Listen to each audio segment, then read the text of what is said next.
The Seahawks finally made a hire. They finally found Pete Carroll's replacement, and it is Mike Macdonald from the Ravens after he just put out a defensive shutout against the Kansas City Chiefs, and Lamar Jackson in the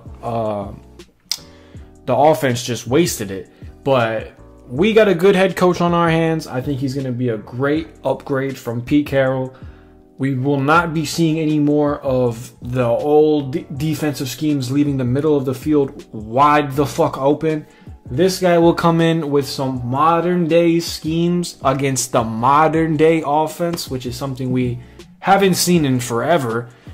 So it's gonna be a great breath of fresh air. It's gonna be a great change, and I'm excited to see what he does as the head coach. I think that this is the right hiring. I would have preferred Mike Vrabel, but I think that this is a good upgrade, and he's only going to help us do better in the future. And I think that this head coach will help us get to a Super Bowl more than Pete Carroll will, because Pete Carroll, he's 72. He runs the same defensive schemes. He doesn't adjust at all.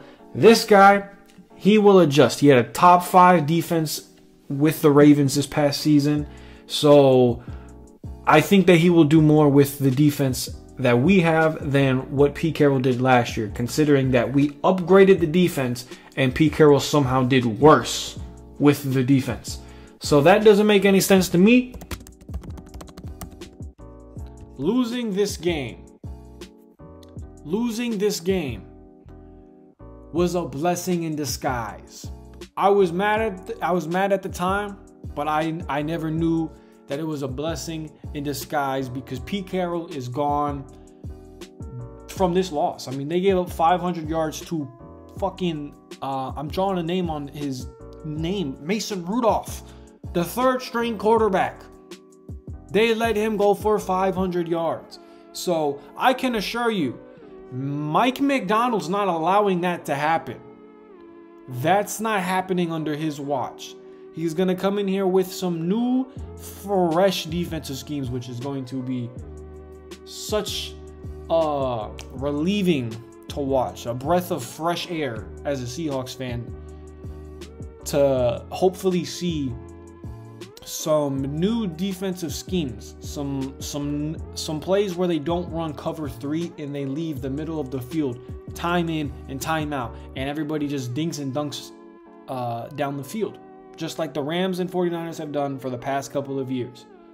I think that we're finally coming to an end of that.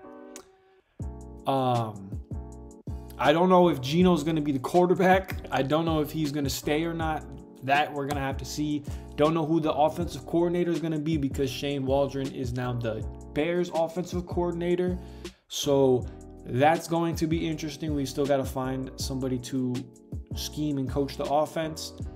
And once we do that, then we'll know for a fact, or we'll have an idea whether or not Geno will be the starter. Me personally, I want to draft a quarterback with the 16th overall pick.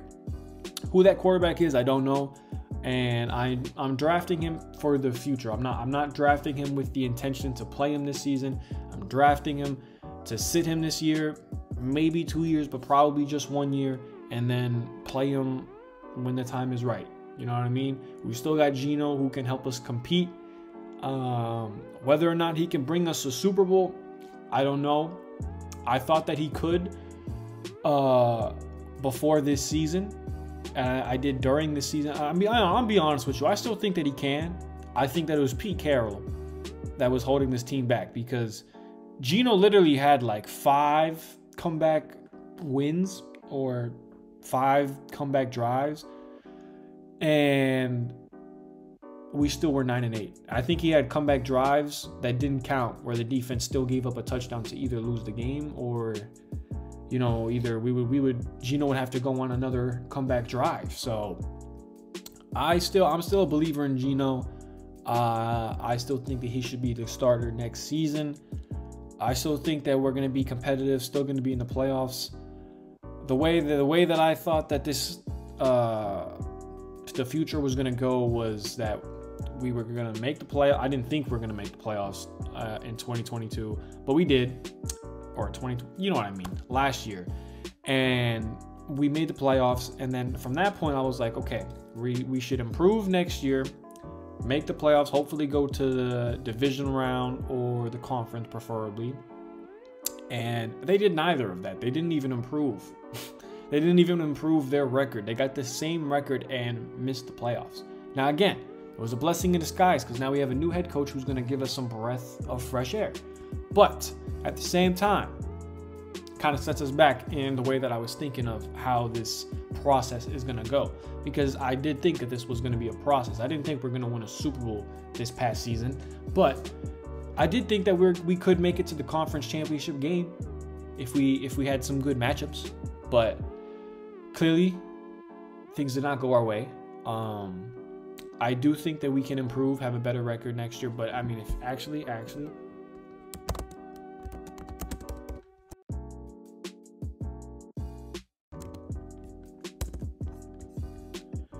let's go look at our opponents because we have a way tougher schedule. At home, you got the Cardinals, Rams, 49ers. That's normal. And you got the Packers, who are going to be better. The Vikings, who knows about them. The Bills are going to be tough. The Dolphins, going to be tough. The Giants, they're going to be better. The Broncos, who knows about them. Then you got to go on the road to Cardinals, Rams, 49ers. We already know about that. Then you got the Bears. Then you got the Lions. Then you got the Patriots, the Jets, and the Falcons. I mean, I will say you probably do win all these games. Maybe lose the Lions game. But still a tough stretch for your home games. And we're a good home team. So Mike McDaniel got his hands full. I absolutely have no idea who the offensive coordinator could be, who they're looking at, but I will make a video talking about the offensive coordinator and how the offense will look. But for the way things stand right now, we got Mike Macdonald as the head coach. The defense is going to be improved. I can almost guarantee that. Again, I've been slandering Pete Carroll for like the past couple of weeks. But again, he's the best franchise coach in franchise history. But again, it's time for him to go. His voice has been overheard. The players aren't listening to it the same way that they used to. And we need a new coach. We need a new voice. And I think this is going to be the right head coach. He's not bad at all. I mean, he put out a defensive shutout against the Kansas City Chiefs in the conference championship game. And the Ravens offense wasted that. So he's definitely got a defensive mind and a more defensive mind in today's game, unlike Pete Carroll. So that's an upgrade. I think that's all my thoughts, man. Let me know in the comments below your guys' thoughts on this coach hiring. And thank you guys for watching the video. If you liked it, please give it a thumbs up and subscribe to the channel for more Seahawks and Lakers videos like this. And I hope you have a great rest of your day or night. And I'm out, man. Peace.